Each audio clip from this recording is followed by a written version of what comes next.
You can't make me want what I don't want. You can't dangle something in front of my face that's, I don't want that.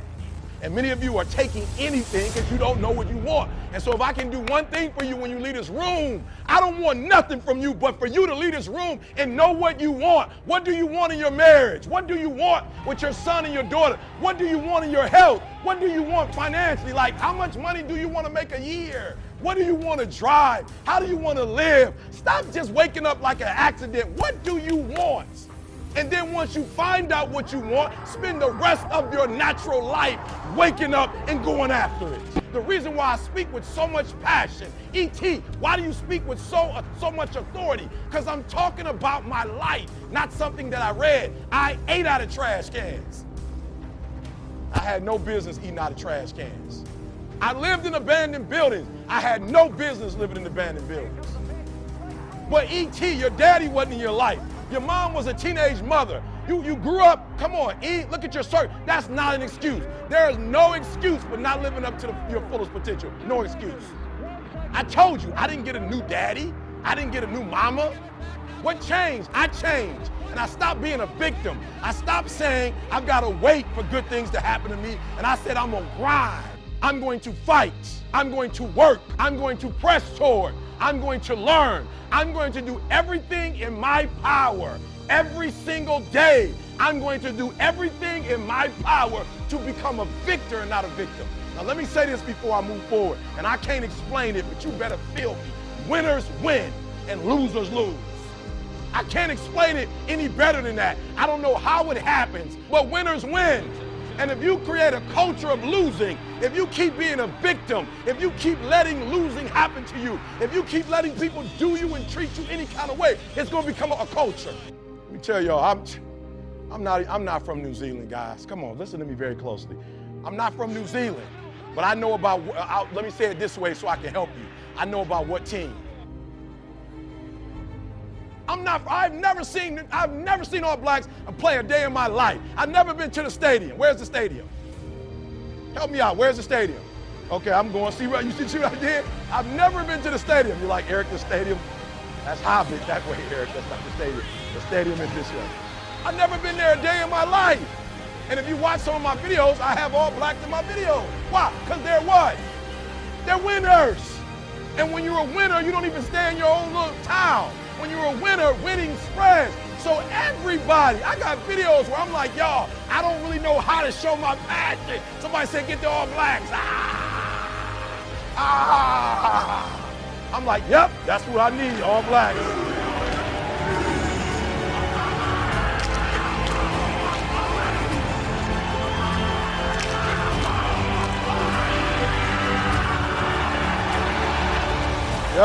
Yep, I need the All Blacks.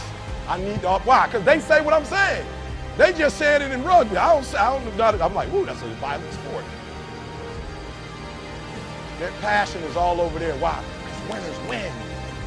And I can't explain it to you, but you better stop making excuses and find a way to win. Because once you start winning, you go from 1,500 to 3,000 to 5,000 to 7,000. You remember, see?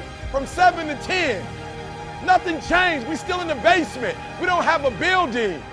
We still use the garage for all of our products. We don't have business cards. We don't have a 5-year plan. We don't have a 3-year plan. How do you do it then? We wake up and grind. Winners win. I focus more on winning than I focus on structure. I focus on winning. And when you become a winner, they start seeing you with winners. You get from being a loser, low self-esteem, doubt, and fear. And you can find your way on this side, guys. It's sweeter on this side. You know what's so funny? We want people to make guarantees to us, but we're not willing to make guarantees to ourselves. No, bro, I'm gonna say it again. Like somebody gave you a guarantee, $30, 30-day guarantee. In 30 days, if you don't make what they told you was gonna make, in 30 days you got an attitude, you want your money back. But you've never demanded your money back from yourself. You've never looked at yourself in the mirror and said, you let you down. Until you get to that point, you let you down. You're not brave enough. You want to put it on somebody else. The reason why I'm not successful is because of my boss. Have you ever looked at yourself in the mirror and said, I'm not getting up on time. I'm not going to work on time. I'm not putting in 120% when I'm at work.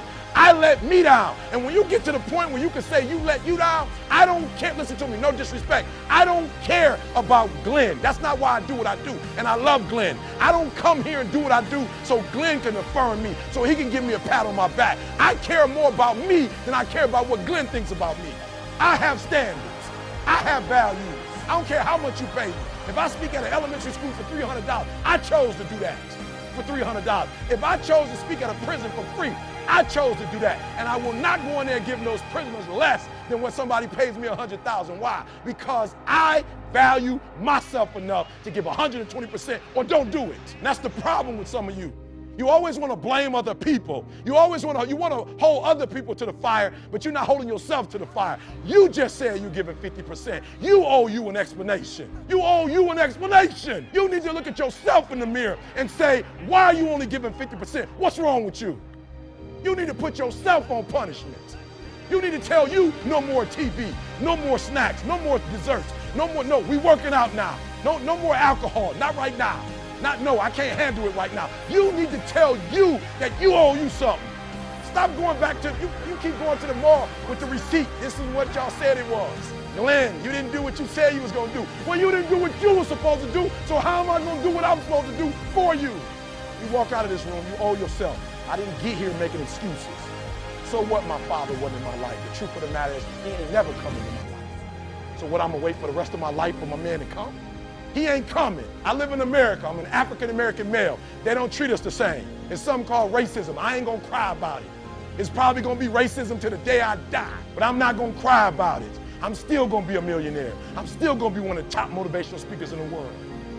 No, I didn't grow up on that side of the town. No, my mama don't have no network. No, I don't know a whole lot of people. No, I'm not at a country club. No, I don't play golf, and I don't plan on playing no time soon. But I'm still gonna be successful. I'm still gonna get to where they are. Why? Because I owe it to myself. And can't nobody stop me but me. And you need to get rid of them excuses, and you need to stop pointing fingers at people. And you need to start pointing fingers at yourself. What did you not do?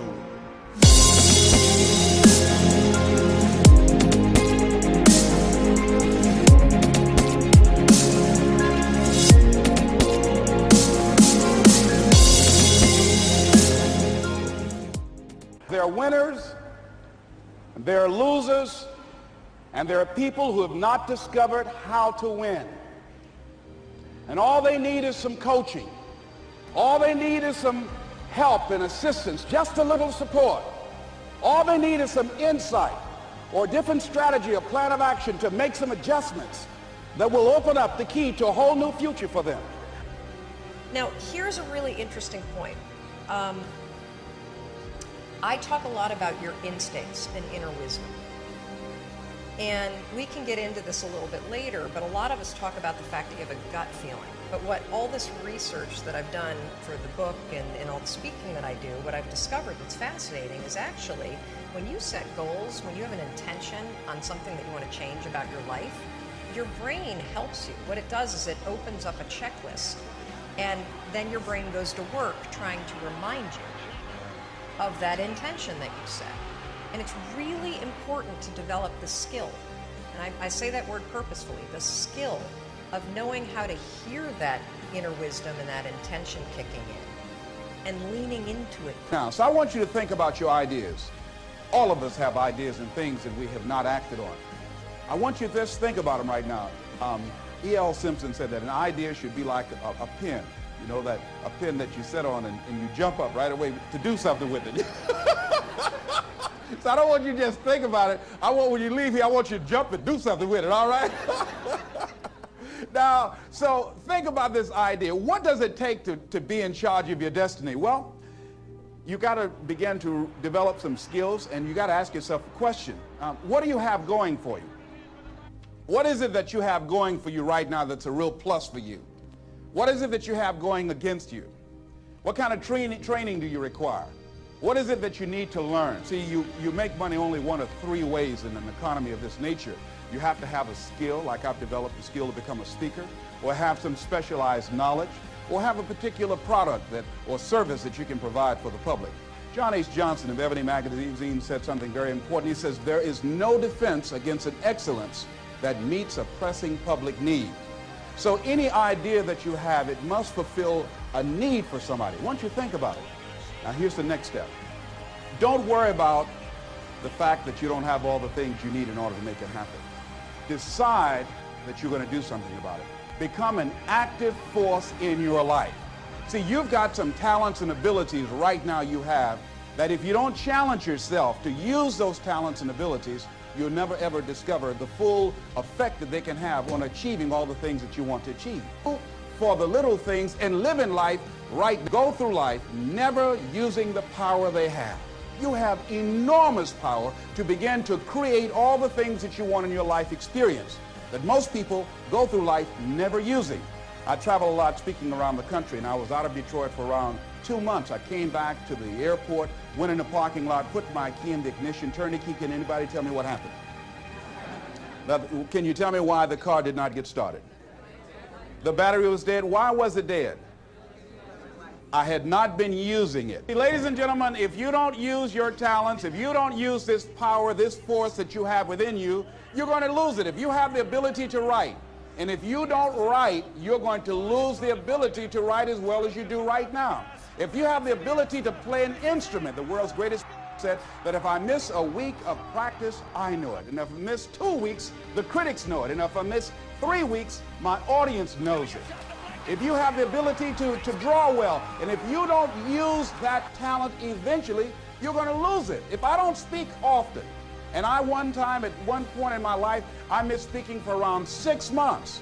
And when I came up before an audience, I was rusty. I could not get my thoughts together. I could not have the power, the kind of confidence that I needed in order to make it happen. So whatever you want to do, whatever idea that you have, the longer that you're sitting on that idea, you're either creating or you are disintegrating. I think maybe I'm afraid. I said, what are you afraid of? Maybe I might fail. See, a lot of people allow fear to stop them from living their dream. Answer your calling. Whatever you're called to do, don't count yourself out. Don't say, I can't do that. Many of us go through life saying no, and you don't even know what you're saying no to. You don't know what you cannot do if you're not willing to challenge yourself. Whatever it is that you don't know how to do right now, you can learn. I did not know how to speak for major corporations. I didn't know how to do that. But I decided to become a student. If you do your research, if you do your homework, if you make the commitment that I'm going to learn, when you look at what do I have going for me and drop your buckets where you are, decide I'm going to work and get myself together. A guy named Jim Rohn said, if you develop your gifts will take you places that you'll never begin to imagine. And I decided to do one thing. All my life, I've been a jack of all trades and master of none. I mean, I did a little of everything. I was a disc jockey. I was a state representative. I used to be an MC. I used to do public relations work. I used to do door-to-door sales. I did a whole lot of things. But I decided that I was going to do one thing, and I would master that. And after mastering the art of speaking, then I would become a trainer. And after doing that, then I said I must become a businessman. Just find one thing and just decide that you're going to work with it until it gives you the blessing that you want, and don't let up on it. Just keep right on working it and working it and working it, and knowing that whatever you do, you can better your best. That you can get better at it. That whatever you are achieving right now, it's only a tip of the iceberg of what's possible for you. Now, here's something else that you do when you start working on this dream. Give it everything you got. See, put your heart in it. Most people, when they're working on dreams, they don't give it everything they have. Now, here's a really interesting point. I talk a lot about your instincts and inner wisdom. And we can get into this a little bit later, but a lot of us talk about the fact that you have a gut feeling. But what all this research that I've done for the book and all the speaking that I do, what I've discovered that's fascinating is actually when you set goals, when you have an intention on something that you want to change about your life, your brain helps you. What it does is it opens up a checklist, and then your brain goes to work trying to remind you of that intention that you set. And it's really important to develop the skill, and I say that word purposefully, the skill of knowing how to hear that inner wisdom and that intention kicking in and leaning into it. You can't make me want what I don't want. You can't dangle something in front of my face I don't want that. And many of you are taking anything because you don't know what you want. And so if I can do one thing for you when you leave this room, I don't want nothing from you but for... And then he ended up full circle back in Cincinnati later that year as player manager. On September 11th, 1985, Rose, at 44, finally was able to hug the record that was his grand obsession. If you have a lump in your throat, you're only human. Everybody on their feet here at Riverfront Stadium. 2-1 pitch from Schaus.